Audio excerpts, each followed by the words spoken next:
Good afternoon, DalaDFitness. Let's get personal. Day 16. So, quick recap. Yesterday, I spoke about how he told me to get out the apartment. I did in the scurry, grabbed what I could, went back to get more with my brother-in-law, stayed with my friend Maggie for a bit, then my brother and my sister-in-law Joe, then my sister and brother-in-law, then my dad, back with my sister again. So it was just like back and forth, back and forth. And at this time, I had stuff in storage, so I would go, whenever I would need clothes, I would go to the storage, grab things. It was ridiculous.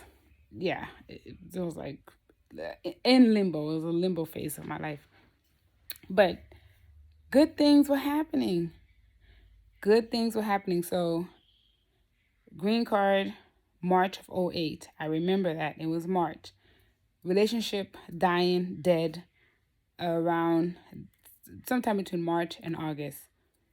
Okay, I don't really hold on to these memories. I have no reason for them. Hence the reason the timelines are foggy. I just know like these pivotal, I know pivotal dates and pivotal moments. Like I started college August of 2008. That I know for a fact. And then I bought my condo maybe around September 2008. So that same year is when I bought my condo. But backstory to how the condo actually came to be, I was looking at apartments initially with the realtor that we were using. And then I just applied for like a loan. I was like, well, I'm working. I had all these jobs and I had a savings. I had money saved. So I was, well, let me look to buy instead. Why am I trying to rent? So I did the first time home buyers program down in Florida. We're looking at condos. We found some condos that were really, really nice. And I found my condo. It was an estate sale. It was really, really nice. I bought it. I know my best friend Curfy was actually at the closing with me. And I remember that day it was raining and we were running into the closing place.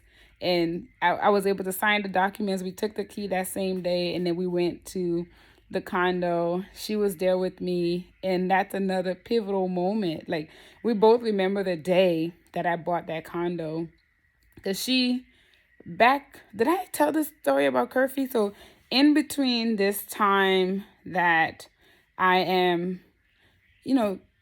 looking at places and having issues, like I knew I had to leave.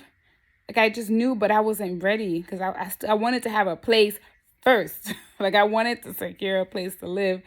I remember I went to Curfy's. We were supposed to hang out one night. First of all, my ex didn't like her because she was a friend. Like she was a new friend. We hung out together. He just didn't like her. For whatever reason, that was on him.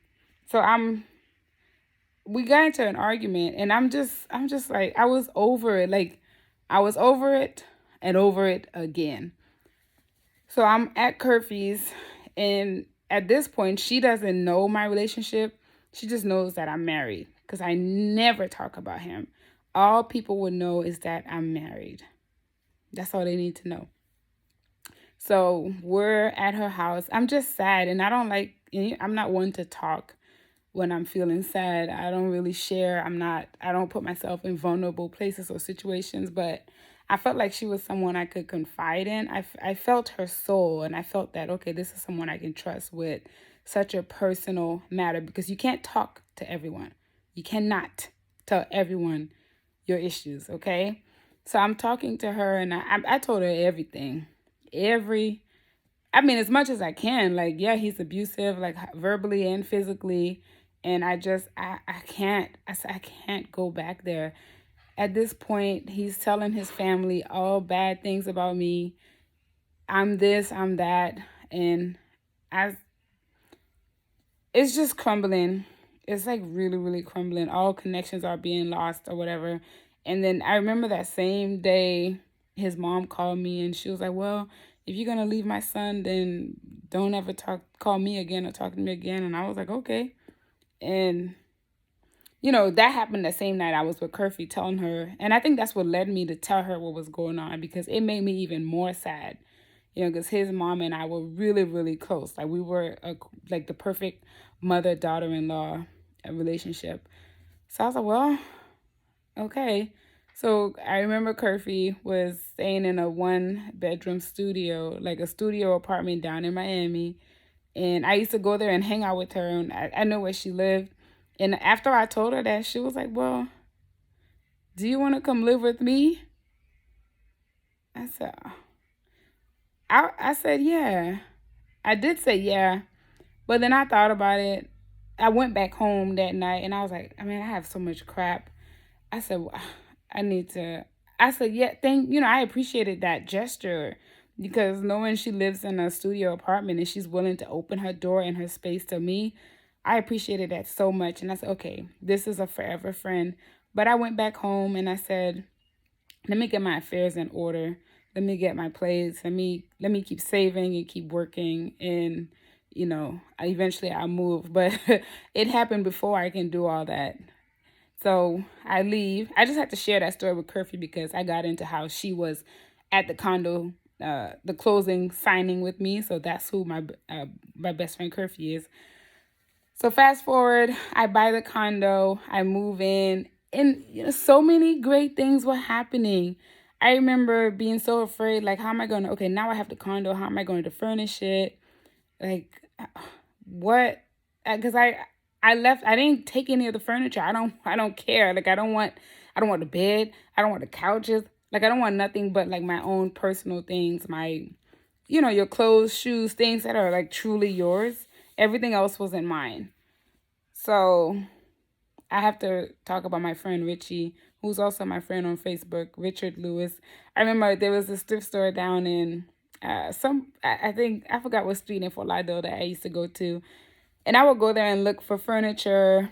And I connected with him, and he would always give me like the best discounts. Like I bought my living room set for probably $200.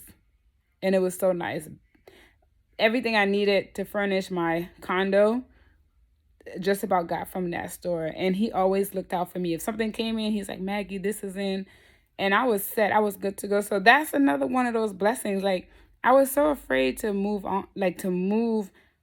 And I was trying to time it. I was afraid, like, how am I going to afford everything? How am I going to do this, do that? But when God actually pushed me out, he just said, see, everything was like, see, I told you it was going to work out. Told you.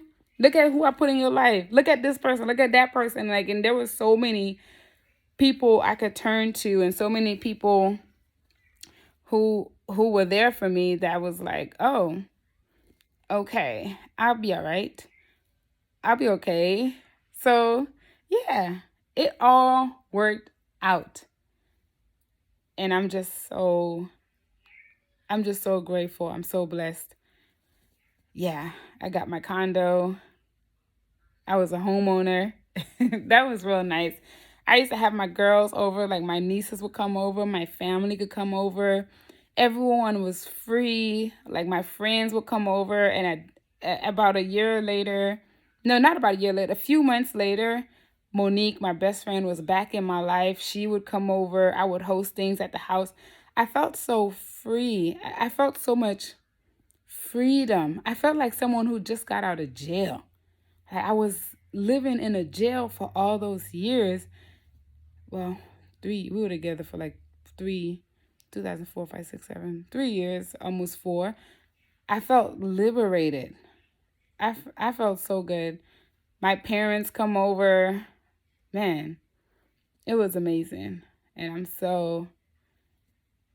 that was just really, really a happy moment for me. And I remember I would decorate my condo with leaves, because the theme of my life at that time was season of change. So everything was like leaves everywhere all around the house. And it was 08. And it's ironic because my favorite number is 8 since I was a little girl. And in 2008, this big change happened. This heavy burden was lifted, and I entered a new season, a new chapter in my life. Refreshing. So tomorrow, I'm just gonna drop a little few experiences here and there. Talk about my parents because I'm going to be introducing them soon.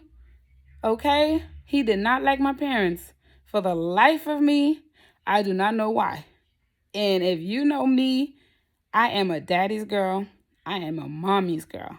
I am both my parents' baby girl. Okay? So I don't know how he thought he was going to pull me from my parents. So we'll talk about that tomorrow. Till then, have a beautiful, beautiful day.